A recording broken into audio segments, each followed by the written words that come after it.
Hello, on se retrouve dans Better Daily, le podcast dans lequel on parle de fitness, de développement personnel et de tout ce qui nous rend un tout petit peu meilleur chaque jour. Je vous laisse avec l'épisode du jour, installez-vous confortablement.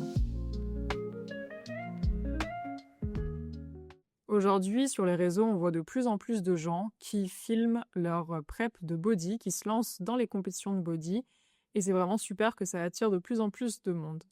Mais il me semblait important de rappeler qu'il ne faut pas faire une prep pour les réseaux, il ne faut pas faire une prep juste pour la minute sur scène. Lors de ma première compétition, je suis sortie de la scène en étant un petit peu déçue de mon classement, on va pas se mentir. Je suis arrivée 5 sur 9 en open, et c'est vrai que j'avais espéré faire un top 3. J'étais pas mal déçue parce que j'étais hyper fière, sincèrement, du package qu'on avait emmené. Je trouvais que c'était vraiment mon meilleur physique ever à mon échelle et que on avait vraiment fait le mieux et que ça correspondait le plus à ce que j'expectais quand j'allais monter sur scène. Malheureusement, ça n'a pas pile collé aux critères ce jour-là. Et puis, c'est vrai qu'évidemment, il me manque de la masse qui est assez normale dans une première saison. Mais vous voyez, je suis sortie de la scène en me disant «Oh mon Dieu, heureusement que j'ai pas fait ça juste pour ça».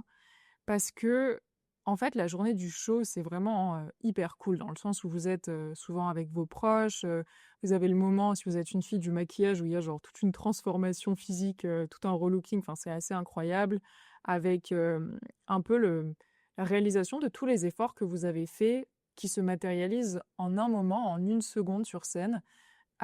Mais c'est vrai que ça peut être pas mal décevant si on s'attend à un truc de ouf parce que la scène, c'est très rapide. Ça dure que quelques secondes et moi, ça m'a vraiment surprise en fait à quel point j'ai pas vu le temps passer et à quel point, au final, même quelques heures plus tard, j'avais quasiment pas de souvenir de la scène, tellement ça s'est fait vite et tellement vous êtes ébloui par les lumières. Vous vous rappelez de pas grand-chose. Donc, c'est là que je me suis dit, oh mon Dieu, il faut pas faire une prep juste pour ça parce que sinon, quelle déception. La scène, c'est un truc que j'ai quand même un peu plus kiffé dans ma deuxième compétition, bon, parce que je me suis mieux classée, ça c'est sûr, mais aussi parce que j'ai pris plus le temps d'apprécier le moment. Mais c'est vrai que je me suis vraiment dit, c'est trop important de pas faire ça que pour le stage. Donc aujourd'hui, on va parler de ça. J'ai envie de vous dire que il ne faut pas être trop pressé. Aujourd'hui, on voit des gens qui se lancent dans les compétitions après 1 ou 2 ans de muscu. Je dirais que quand même une prep, ça se mérite. Il faut quand même avoir pas mal d'années de muscu dans les jambes pour pouvoir se lancer. Après, on est tous différents et on a tous des génétiques différentes. Vous avez des gens qui, au bout de 2 ans de muscu, à même training, même diète, même discipline, et bah au final, ils vont avoir un bien meilleur physique que quelqu'un où ça fait 6 ans qu'il s'entraîne juste parce que c'est un élu de la génétique. Mais il faut quand même mériter de pouvoir faire une prep et c'est pas uniquement le physique, mais c'est aussi la discipline. Parce qu'en fait, il faut pas avoir mené le lifestyle de bodybuilder uniquement pour la prep. Il faut que vous ayez eu ce cadre avant la prep, parce que sinon ça va faire un trop grand changement dans votre vie. Aussi, il faut quand même partir en prep avec assez de muscles. Et ça, je vous dis ça parce qu'en fait, l'une des observations que je me suis fait, c'est que on a plus de gras que ce qu'on pense et on a moins de muscles que ce qu'on pense quand on cut, ok? C'est-à-dire que il faut pas choisir une division quand vous êtes à un taux de masse grasse de fin de off. Je vous donne un exemple. Par exemple, si vous êtes une femme et que vous stockez pas mal de gras sur les jambes et que vous vous dites «Ah ouais, j'ai des giga jambes, en vrai, je peux faire wellness». Et bah, essayez d'abord de cut avant d'analyser dans quelle division vous arrivez à fitter. Parce que le truc, c'est que quand on cut, on se rend compte qu'on n'a pas tant de muscles que ça et qu'il y a des trucs qu'on pensait que c'était du muscle, mais en fait c'était du gras. Et au final, il en reste pas grand-chose une fois qu'on cut. Donc c'est important de ne pas choisir cette division sans avoir fait une vraie cut. Petite pause pour te dire de t'abonner, comme ça tu rateras aucune sortie d'épisode de Better Daily et de me laisser 5 étoiles. Je te laisse avec la suite de l'épisode. Mais aussi dans l'autre extrême, eh ben, j'ai envie de vous dire que vous serez jamais prêt ou prête. À un moment donné, il faut se lancer. Et quand on coche les cases, on va dire, de avoir assez d'années de muscu, avoir la discipline, avoir le lifestyle et surtout être suivi par un bon coach, et ben à un moment donné, si ça nous attire, et ben il faut se lancer. Il faut se lancer, il faut comprendre qu'on ne sera jamais prêt. Parce qu'en fait, vous voyez sur les réseaux, il y a un peu les deux extrêmes. Genre, il y a les gens qui se lancent au bout de 1 an de muscu et qui au final, bon bah voilà, ils sèchent, ils se rendent compte qu'il n'y a pas grand-chose. Et il y a d'un autre côté des gens qui ont des giga physiques, j'en vois pas mal sur les réseaux, mais qui disent: «Non, je suis pas prêt ou je suis pas prête, ce sera l'année prochaine, machin», mais en fait, ils se sentiront jamais prêts. Parce que le truc, c'est qu'à un moment donné, il faut aller sur scène, chercher le feedback des juges et savoir ce qu'il faut améliorer. Mais en fait, c'est un sport de constante amélioration parce que la réalité, c'est qu'on ne sera jamais prêt parce qu'en fait, le physique, il peut toujours être amélioré et c'est bien le principe de ce sport, c'est de s'améliorer suite au feedback des juges à chaque saison et en fait, c'est vraiment un sport de constante amélioration. Donc il faut que vous compreniez qu'on ne sera jamais prêt. Si ça vous attire, à un moment donné, il faut arracher le pansement et il faut se lancer. Je me souviens, quand on était à une compétition à Montréal qui s'appelle la FitLog, il y avait Jay Cutler, qui était en guest, c'est vraiment super cool et il avait dit: «Si jamais vous êtes dans le public de cette, compétition et qu'en voyant les gens sur scène, vous vous dites: "Bon en vrai, moi, je rendrais pas si mal, là"».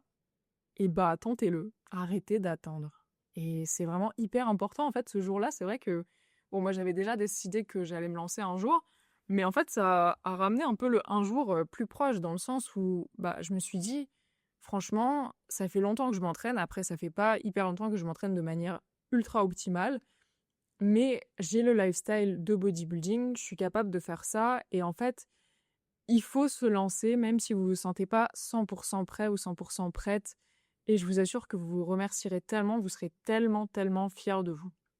Ensuite, je me suis noté que pour que ça vaille le coup de faire une prep, il faut en tirer plus que la minute sur scène et les photos de vos abdos.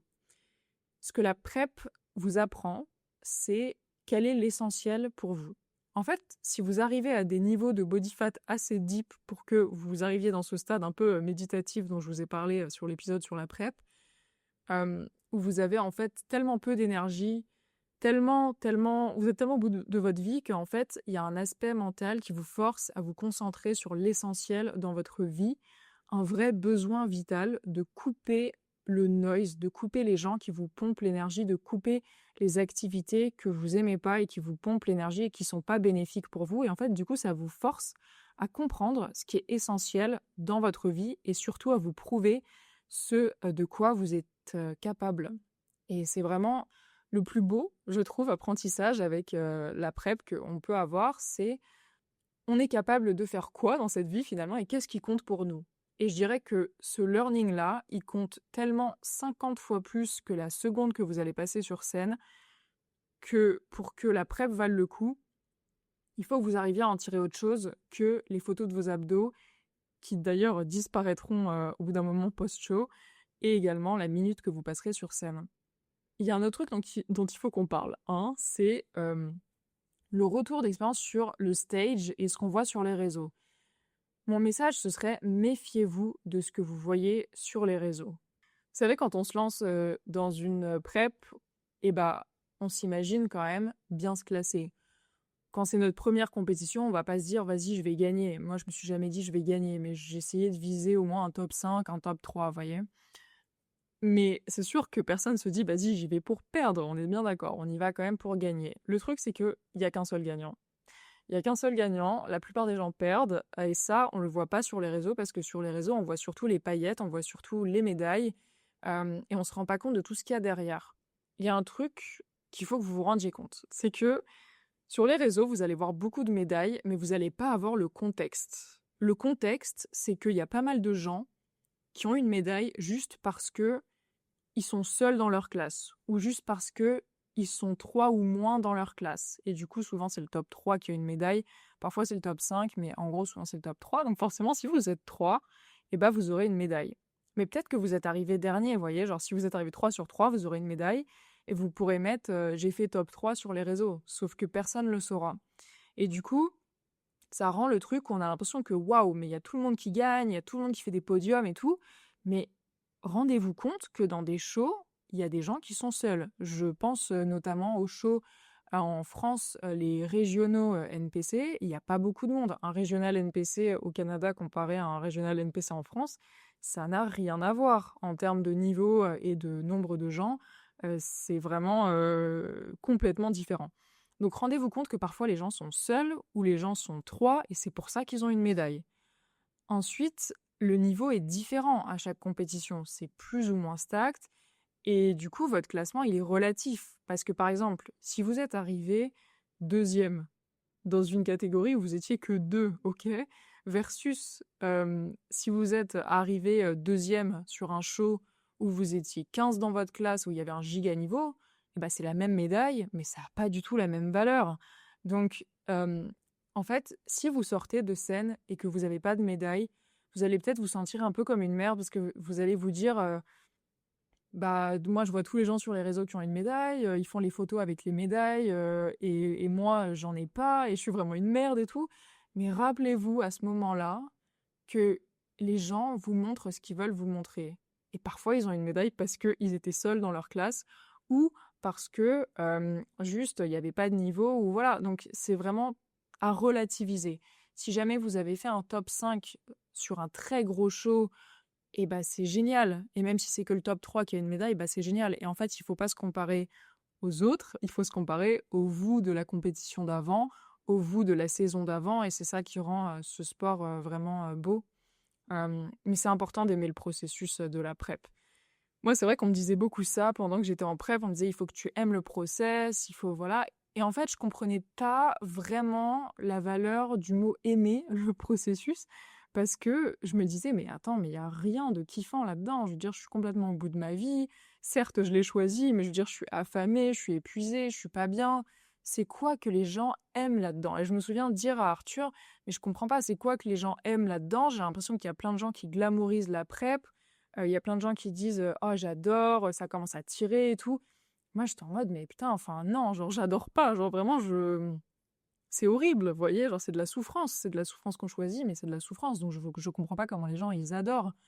J'avais une discussion aussi avec, une fille dans ma salle qui était en prep aussi et qui m'avait avoué beaucoup pleurer et trouver ça très dur et pas comprendre pourquoi sur les réseaux, les gens disaient qu'il faut aimer le process, et qu'elle, elle en pouvait plus et je lui ai dit que je suis d'accord, je trouve que c'est super glamourisé les preps sur les réseaux, les gens ils vous montrent les abdos, ils vous montrent les what I eat in a day, avec, des belles assiettes et tout, mais ils vous parlent pas du côté dur de la prep et d'ailleurs, moi, c'est pour ça que sur, ma chaîne YouTube @ManonHasFit et sur Instagram @ManonHasFit, je vous ai partagé la réalité de la prep. Je vous ai fait des vlogs sur la réalité de la prep où je vous montrais ce que c'était que être dans le dur. Pour moi, c'est différent pour chaque personne, mais moi, ça a été, très dur forcément. J'ai fait beaucoup de malaise, j'étais pas bien du tout et c'était, très, très difficile, pour moi, la prep. Donc c'est important de rappeler que non, c'est pas facile et c'est normal parce que vous mettez votre corps dans des body fat qui ne sont absolument pas sains et qui ne sont pas faits pour être tenus à l'année. C'est important de toujours bien le rappeler. Mais c'est vrai que aimer le process, je comprenais pas cette phrase et je me disais, je comprends pas ce que les gens ils aiment là-dedans. Et en fait, je dirais que aimer, c'est pas le mot. En tout cas pour moi, c'est pas le mot. Maintenant que je vous en parle avec du recul, je dirais plutôt, il faut trouver de la vraie valeur dans le process. Il faut trouver ce qui va nous apporter un changement, un déclic, un coup de pouce dans notre vie pour changer notre vie, mais pas forcément aimer le processus, juste aimer ce que ça nous a apporté. Moi, je pense que ce serait plutôt ça la correction, parce que non, c'est pas kiffant d'être dans cet état-là. Moi, je vous avoue que j'ai pour projet de refaire des compétitions dans le futur. Et ben j'ai pas hâte de me retrouver dans cet état-là. Vous voyez? Genre, j'ai vraiment pas hâte et une PrEP, ça a des séquelles quand même sur le corps, même si on fait les choses intelligemment.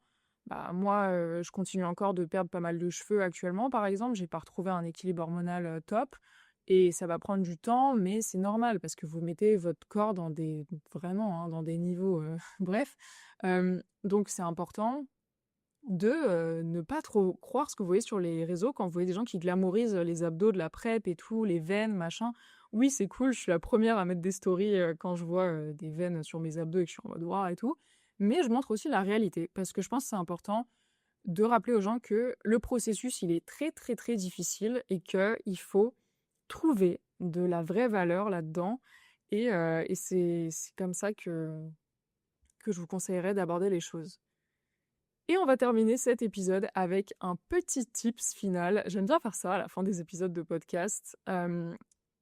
Et bah, j'ai quelqu'un sur Instagram qui m'a demandé comment tu fais pour ne pas craquer. C'est quelqu'un qui est, je crois, en fin de prep et qui galère un petit peu avec le food noise. C'est un point dont je vous parlais dans mon premier épisode. C'est un point qui a été compliqué, pour moi, le food noise. C'est cette espèce de nuage au-dessus de notre tête qui nous fait penser à la bouffe H24. Et bah, comment ne pas craquer? Je vais vous reprendre le message que je lui ai envoyé à cette personne, mais c'est vrai que le premier point, je dirais se concentrer sur l'objectif. Parce que tu seras tellement fier d'avoir tenu bon. Et je vais vous dire quelque chose, il y a rien de pire. Je peux pas témoigner parce que ça m'est pas arrivé, mais il y a rien de pire que de monter sur scène en te disant que tu aurais pu faire plus de ton côté. La raison, c'est que même quand on donne notre max, ok, même quand vous êtes giga locked in à 300%, et bah vous pouvez vous faire rafaler, d'accord? Parce qu'on sait pas qui va se ramener sur ce plateau et la plupart des gens perdent. Donc, et bah voilà, il peut arriver ce qui peut arriver. Vous pouvez aussi gagner et super bien vous classer, mais ça reste que ça dépend pas de vous parce que ça dépend des gens qui se pointent. Par contre, tout ce qui dépend de vous, c'est-à-dire cocher son cardio tous les jours, réussir à respecter sa diète, ne pas craquer, etc., et bah c'est que des choses qui dépendent de vous. Je veux vous dire qu'il y a rien de pire que de monter sur scène en se disant que tout ce qui dépendait de nous, on n'a pas donné notre max. Ça, ce serait vraiment mon conseil principal. Et ensuite, un truc un peu plus pratique, et ben, je dirais qu'il faut aimer sa diète. Et il faut varier ce qu'on peut varier dans, par exemple, les fruits et légumes. En équivalence macro, c'est important de les varier. Et il faut avoir un bon coach, super important. Gains Elite Coaching, meilleur coaching ever. Une prep gérée très intelligemment. Et c'est sur ça que s'arrête l'épisode. Bonne semaine, bisous.